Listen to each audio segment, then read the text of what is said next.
We hear from new Heat player Norman Powell after he spoke to media on Wednesday on his future with Miami before we break down what we're looking forward to in Summer League and how the Heat's revamped roster stacks up in the Eastern Conference on today's episode of Locked On Heat.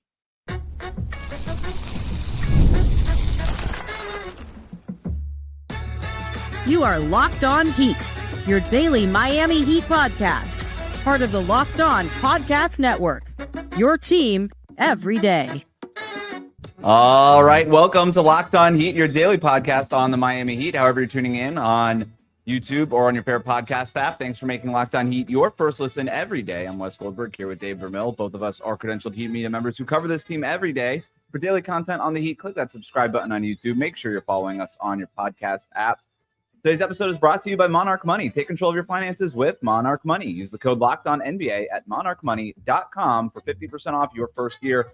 Have a jam-packed show for you today. We'll talk about how the Heat's updated depth chart stacks up against the rest of the Eastern Conference and look ahead to what you need to pay attention to in Las Vegas Summer League. But first, Norm Powell spoke with local media on Wednesday for the first time since the trade. And after getting off that call, David, man, I'm more excited about Powell than I was Simone Fontecchio, man. I'm liking these new guys. I'm liking what they're talking about. They have gotten all of the PR talking points memorized. I don't know what it is, but you're gonna get excited about these quotes. I put together a mashup of some of the quotes. Let's play the sound here. Hearing that it was Miami, I was really excited. Just thinking back to like my childhood and being a big fan of Dwayne Wade and watching the Heat growing up and wanting to play for the Heat organization as one of the teams is a childhood dream that you want to play for. Going into Miami, I fit the culture perfectly. Just that grit, that competitiveness, putting in the work, the extra work. Excited to, put my imprint on the defensive end coming in with this organization. I know people have talked about how that's taken a step back since my Toronto days, but I'm really excited to, put a main focus on that and get back to guarding and pressuring and picking up and causing havoc on that end. And everybody in the organization, they're super excited. They've mentioned how they've wanted to get me and have tried to get me for several years now. Pat's talked about my game. He likes my little floater that I've developed over the years. And just being able to work on both sides of the floor, Tyler on one side, me on the other, and being able to operate when teams are focused in, double teaming other guys, and being able to, like I said, put pressure on the rim on that second side or even being a ball handler. I love it. What does Tobin say? Goosies? Goosies. I'm all in on Norm Powell. He talked a lot about how he was a little surprised the Clippers didn't offer the extension and how it all went down the way that it did with the Clippers. But when he found out, and you can hear it there, when he found out that he was going to Miami, whatever disappointment he had about having, to move across the country, not getting the extension to the team that he had been playing for the last couple of years, all of that went out the window. And this guy's really excited to be a part of the Miami Heat. Yeah, that's pretty evident. And look, I think it speaks a lot to how Miami's reputation has remained intact. I know a lot of people talked about Jimmy Butler and how badly that played out publicly. And yet Miami hasn't seemed to suffer any kind of significant loss in terms of how players around the league view this organization. Their reputation remains intact because of the stability that Pat Riley has built since he joined the team in 1995, and everything that's happened since then. They remain true. And as much as we even talk about the culture and the idea of Heat culture being somewhat more of a PR slogan at this point in time, players, Fontecchio, Powell, etc., they all talk about it. They all are cognizant of it. And so I think that really speaks highly to how the team is viewed around the league and wanting to join a team. And Powell himself talking about wanting to be an impact player on the defensive end, I think, again, shows a big part of how this team is viewed. Always gritty, always tough, always competitive, always focusing on the defensive intensity, and that he wants to be a part of it. I think Heat fans should be really excited about it. He talked a lot about the unselfishness part of it. And by the way, watching Norm Powell, this isn't just talk. The guy's been in the league 10 years or whatever. He is a very unselfish basketball player. I put together a little mashup of his pick and roll playmaking, and I posted it on Twitter a couple of days ago. And, just going through the film again, it's like, this guy is, you look at the points and you look at like some of the stuff, and he does have the label of being a sort of streaky shooter type. And that's not really what he is. And I don't know how much Heat fans have actually watched Norm Powell versus, just seeing the box score and the production there, because he played on the West Coast for a long time and all these things. But, you and I have watched a lot of the Clippers over the last couple of years. They were one of the most interesting teams in the West for a variety of different reasons. And one of those reasons was that, Kawhi was always in and out of the lineup, the James Harden experience and all of that. And because of all of that, Norm Powell was elevated to probably having more responsibility than even he had anticipated when he had gotten to the Clippers a couple of years ago. And he really took it on, but he didn't look at it as like, okay, it's everybody's gone. It's my rock now. He was very unselfish with the ball, always making the right play. He's just a smart, high basketball IQ player. And you could tell why the Heat have been chasing him for a few years now. And the fact that they were able to get this done, given that it only cost Kevin Love and Kyle Anderson 2 fringe rotation or non-rotation pieces for somebody who's probably going to start for you at the very, or just, play 30 minutes per game, regardless of his role.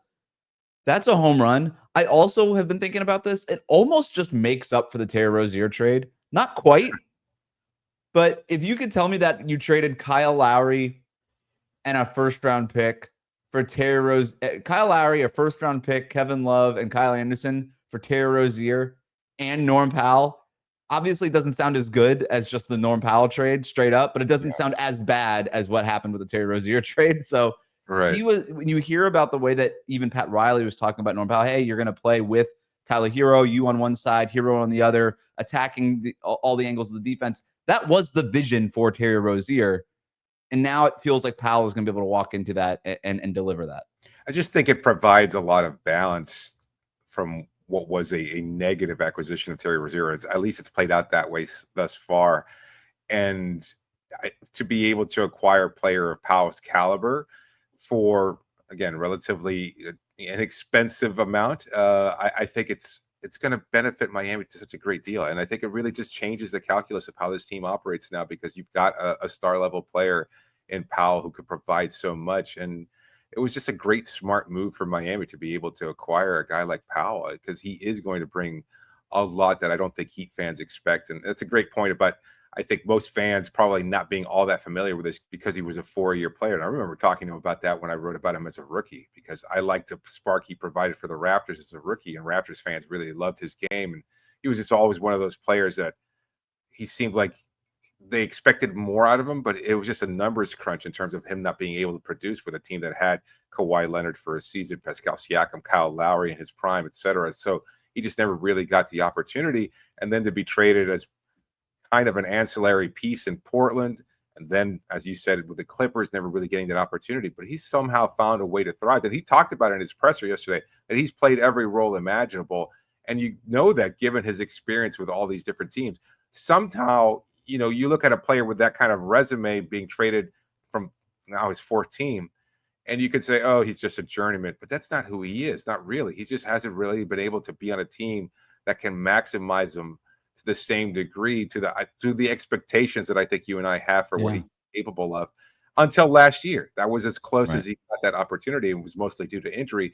But to be able to thrive in those circumstances, that's very rare. And so I think it kind of speaks to how he's just continued to develop, continue to stay true to his game, and be able to stay confident, knowing that when you get your opportunity, what is it that Spo always says? Be ready so you don't have to stay ready. What's the next man up, etc. Powell seems to embody a lot of those characteristics. And I like that he's played a lot of different roles throughout his career. I wouldn't consider him a journeyman. I just think he's played for a few different teams, but he won a championship in 2019 with Toronto, right? He was a big part of that Clippers team, and the Clippers just are going in a different direction. They like Norm Powell. They're prioritizing cap space in 2027. They picked a different direction. Okay. It's not necessarily an indictment on Powell at all. And now that, and the Heat are the team that are kind of stealing him here and getting away with it. So we'll see what happens. My only other takeaway from the Zoom call with Norm Powell on Wednesday afternoon was, do you agree with me here that he's got a PG term for it would be like an unhappy resting face? Would you agree with that? He's kind of got like a mean mug. He's kind of got like a little bit of a mean mug. He was all smiles on that Zoom call. I was like, oh, I was not expecting this from Norm Powell. I was thinking more of like an Alec Burks kind of a little bit more cautious with the media type of approach. But nope, he just went on and on and on. He was just jabbering, man. Like, that guy's got the gift of gab. He just kept going. He was all smiles, talking about the fit with the Miami Heat and how it was crazy. He was in Europe, and I woke up to the news and all this stuff, and it was crazy how it all worked out. And Dwayne Wade this, and I love him, and Pat Riley that, and how great. Yeah. All smiles. I'm so excited to talk to him in the locker room, legitimately. Oh, I mean, I tell you, I was a big fan of his after that conversation, because there he was as a rookie, and you would think, oh, maybe he's not polished enough. And we've seen players before struggle in that department coming out of college. But he was very frank, and he was sitting next to Jared Sullinger in that locker room, and just kind of playing off each other. Yeah, it was a really interesting. Yeah. So the two of them kind of talking back and forth to me as I was interviewing Norm, but he was very forthcoming, and I've been a big fan of his since those moments.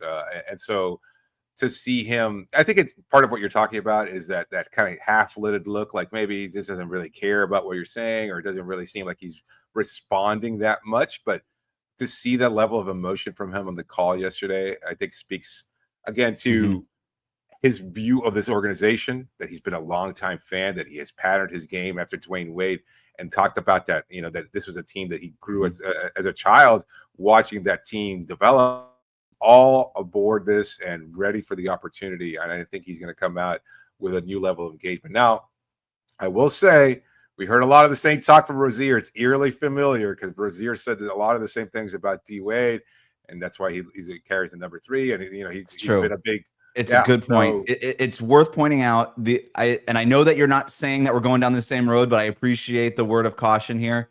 I will say one thing: at least Norm Powell was productive for a team that was winning. Yes. And it was one of the better teams in the Western Conference. And that's the key difference, is you're getting a guy from a Clippers organization that was a winning organization, regardless of some of the drama surrounding that team. They won a bunch of games last year, and Norm Powell was a big part of that.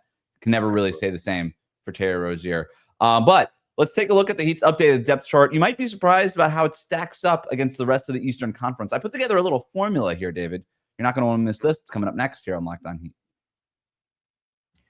Today's episode is brought to you by Monarch Money. You ever wish managing your money felt easier? Well, with Monarch Money, it can. Whether you're growing your savings or planning a big purchase, Monarch puts you in the driver's seat. It's like having your own personal CFO, giving you full visibility and control over your finances. Monarch Money is more than just a budgeting app.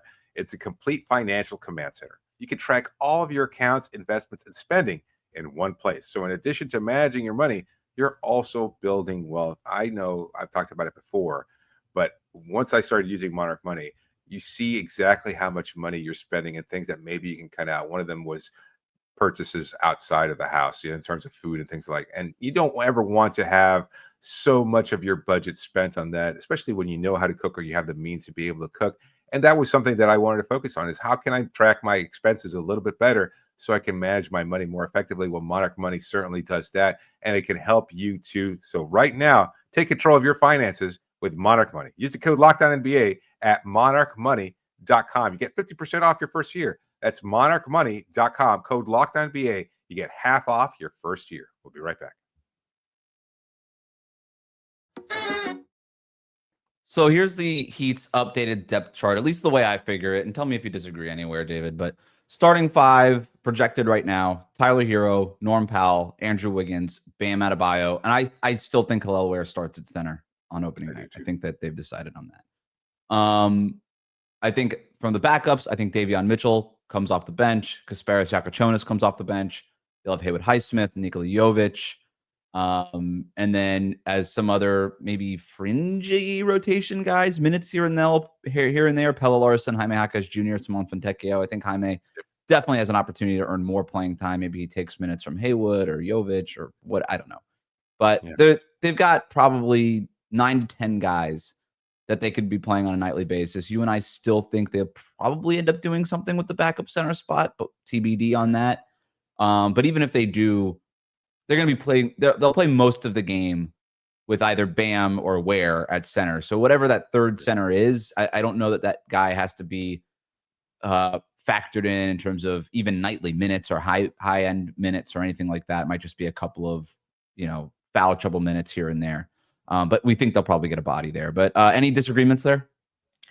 I think if there's one player that I'm looking at, and this is a sharp departure from where I was even a week or two ago, I don't know if Yakutiunas might be ready just yet, and especially Mhm. with the acquisition of Powell, it seems like his role might be somewhat mitigated, and that's a little disappointing because just a week ago we heard this is a youth movement. They're leaning into this idea of building around a younger core, and Yakutiunas felt like he was a part of that, and now you get Powell, and the expectation again is that he's going to be sharing ball handling duties to some degree with Tyler, and with re-signing Davion Mitchell, he's clearly your backup point guard. So I don't know where Yakutiunas' role is set just yet. That isn't necessarily a bad thing. I think he's going to have those opportunities, but he can also just take his time, develop, and when he's ready to be out there, then he can be much more of an impact player. So I think that's how the Heat are cautiously looking at his role.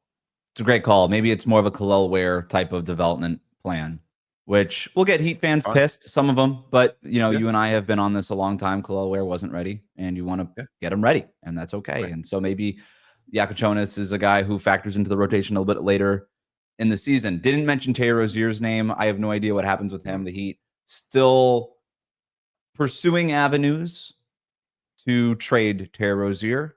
I think that's probably the correct way to phrase it. I don't think that they are desperate to move off of him. If need be, they can just not play him. And I don't anticipate them buying him out, but you never know anymore. So but go ahead. If I could say, no, I was just curious. If you could say package Terry Rozier with one of the young players, and I'm not sure which one, whether it's Jaime or Nico or somebody like that, and I know they'd be reluctant to trade either of them, but I think that's what it might cost, along with perhaps you would not want to include a draft asset or anything like that. What would they target? A wing player, Mm.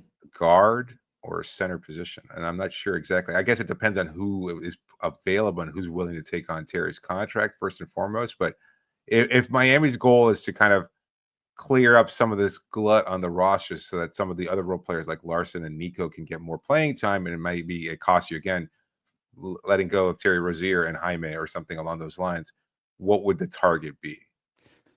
I don't know how much that's really getting you, to be honest. I don't think that they would trade a first round pick at this point unless they're getting an all-star level player. And does even a guy like Lauri Markkanen make sense for this team? If your vision is Bam and Ware, Right. I don't know that Markkanen fits. And I know that Markkanen's played a little bit of the 3, but he is more effective as a 4. I think if you were to package Terry and Jaime, could you move those guys for like a super 6-man type of player? I like that idea. You know what I mean? Somebody that can come in behind Powell or Wiggins or something. Let Davion really be just a 1, maybe something like that. Yeah, I wouldn't be investing a ton into the center position. Like I said, I think they have 2 starting centers. I think you just need a body back there that can play 5 minutes, in a pinch. Brian's available. I think you could find it at the minimum, exactly, something like that. Or maybe it's Vlad Golden on the 2-way, and you just say, okay, you probably need a little bit more because those 2-way guys are limited with the games that they're allowed to play, but still. But where does that depth chart that we just laid out stack up against the rest of the Eastern Conference? Because I'm listening to some of these national podcasts this week since the trade, David, and I got to be honest, I thought we were just sitting here. You mentioned like a couple shows ago how you're just drinking the Kool-Aid. I don't think this is a drinking Kool-Aid situation. I think the Heat are legitimately, that was a needle-moving move to get Norm Powell, because the way that guys like Zach Lowe and Brian Windhorst and some of these guys are talking about him. Lowe was talking on his podcast with Howard Beck earlier this week about how he thinks that the Heat could legitimately be one of the top 4 teams in the East this year. And I was a little surprised, but you look at this depth chart and I'm like, should I be all that surprised? So I put this formula together, and it's very, very rudimentary, but I think it still makes the point that I'm trying to make here. If you just look at Miami's roster qualitatively, and you just break it down, how many All-NBA players do you have? Not necessarily were on the All-NBA team last year, but like All-NBA caliber type guys, people that you can legitimately envision making an All-NBA team without like injury caveats and stuff like that. A good season, this guy is an All-NBA player. And then all-star, borderline all-star type players, right? So just breaking it down into those two categories. So I'm not counting like high end rotation players. I'm not counting like, good sixth men. I'm just, how many all NBA guys do you have? How many all-star, borderline all-star guys do you have? Cleveland. Oh, and so my formula here is you get 2 points for your all NBA players, 1 point for your all-star type player. Cleveland has 2 all NBA guys, Mobley and Mitchell, 2 all-star, borderline all-star guys, Jared Allen and Darius Garland. And just, by the way, stop me at any point if you disagree with my Yeah, I gotcha. things here. That's 6 points, right? Because you get 4 points for your 2 all NBA guys in Cleveland. You get 2 points for the 2 all-star guys. So they get 6 points. The Knicks also have 6 points because they have Jalen Brunson and Cat, 2 all NBA guys, and then 2 borderline all-star guys, Mikal Bridges, OG Anunoby. So they get 6 points also. Those 2 teams lead the Eastern Conference. And I think that reflects the betting odds and the teams that we think are going to finish at the top of the East anyway, right? So far, so good? Yeah, so far. Okay. Boston with the Tatum injury, 1 all-NBA guy, Jaylen Brown, 1 all-star, borderline all-star guy in Derek White. They have 3 points. Indiana, 1 all-NBA guy with Siakam, no Tyrese Halliburton, right? 1 all-NBA guy with Siakam, 1 all-star, borderline all-star guy with Andrew Nembhard. They get 3 points. Milwaukee, 1 all-NBA guy, Giannis, 0 all-star, borderline all-stars. Kyle Kuzma. They get 2 points. Detroit, 1 all-NBA guy, 0 all-star guys, 2 points for Cade Cunningham. Atlanta, 1 all-NBA guy in Trae Young, 2 all-star, borderline all-star guys with Jalen Johnson and Kristaps Porzingis. So they get 4 points. Orlando, 1. This one was tough, so tell me if you disagree here. I have them with 1 all-NBA guy for Paolo, and then 2 all-star, borderline all-star guys for Franz and Desmond Bane. Do you think I'm overrating Bane? And do you think I'm underrating Franz? No, neither. I think both of them are You into agree? that Okay. same category. Yeah, I think Wagner had a strong case before his injury that he would probably make his first All-Star selection, and he might have supplanted Tyler Hero in that regard. But I think that's fair to say that he's a borderline guy because he's kind of on those fringes. He has to have a really strong year, and his shooting needs to pick up a little bit. But with Bane as well, just as we're excited about Powell's addition to Miami's offense, I think Bane is kind of looked at in that same light that he's going to really provide a significant boost to the Magic. So I think that's fair. So just to recap before I get to Miami's formula here, I've got Cleveland and New York with 6 points each leading the pack. My Atlanta and Orlando both with 4 points, which again lines up with I think how we're kind of thinking about the East right now, right? I've got Boston and Indiana with 3 points apiece, and Milwaukee and Detroit with 2 points apiece. So where does Miami fit in? You're missing one team though, Philadelphia. Which one? Yeah, I didn't know how to do them. I'm like, is Embiid? How many games is Embiid going to play? Like, I think we all just put Philadelphia over here. They either have like 6 points or 0 points because I have no idea how many games that those guys are going to play. But it's a fair call out. I have Miami with 1 all NBA guy in Bam and 3 all-star, borderline all-star guys with Norm Powell, who was literally almost an all-star in the Western Conference last year. So it's only going to be easier in the East this year. Tyler Hero, who was an all-star, and Andrew Wiggins, and I was like, if I put Jared Allen in this conversation, I've got to put Wiggins in this conversation. Both of those guys have literally been all-stars recently in their careers. So it felt like I had to include Wiggins. So I've got 1 all-NBA guy with Bam in Miami and 3 all-stars. That gives Miami 5 points in my scale. So I've got Cleveland, New York, and then Miami in 3rd place with 5 points. Am I wrong here? Am I going crazy? I feel like I'm consistent in my numbers here. I think a lot has to break right. I'm not disagreeing with the possibility that Miami could still emerge as a 4th team or a top 4 team in the Eastern Conference.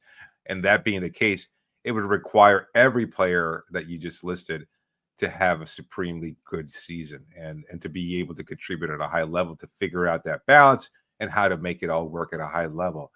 But we could see Bam be a non-all-star, which kind of removes his 2 points.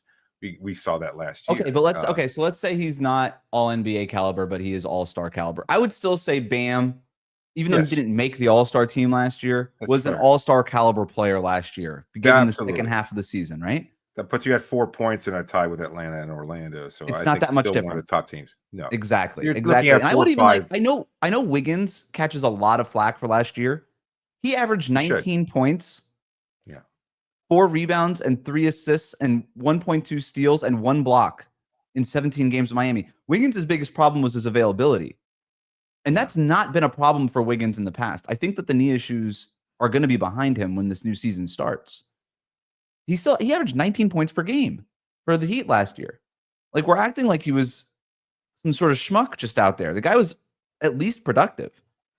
Well, he had a couple big nights followed up with some really bad nights, and I think that's kind Sure, of where that's that the Wiggins balance comes in. experience. But, when it comes in the wash, that's how averages work, right? You still average 19 points. But yeah, I don't know. I guess the point of the exercise, David, for me was at least to try to reconsider the Heat's depth chart and try to erase some of the stink of the disappointment from last year and just sort of try to reconsider things and where they stack up in a weakened Eastern Conference, right? Like Boston and Indiana obviously injured and weakened here. They would have ranked much higher, probably at the top of this list had they not been. Indiana loses Miles Turner. That's a part of this too. But let's leave it there. Las Vegas Summer League starts tonight. What do you guys need to pay attention to? We'll talk about that next.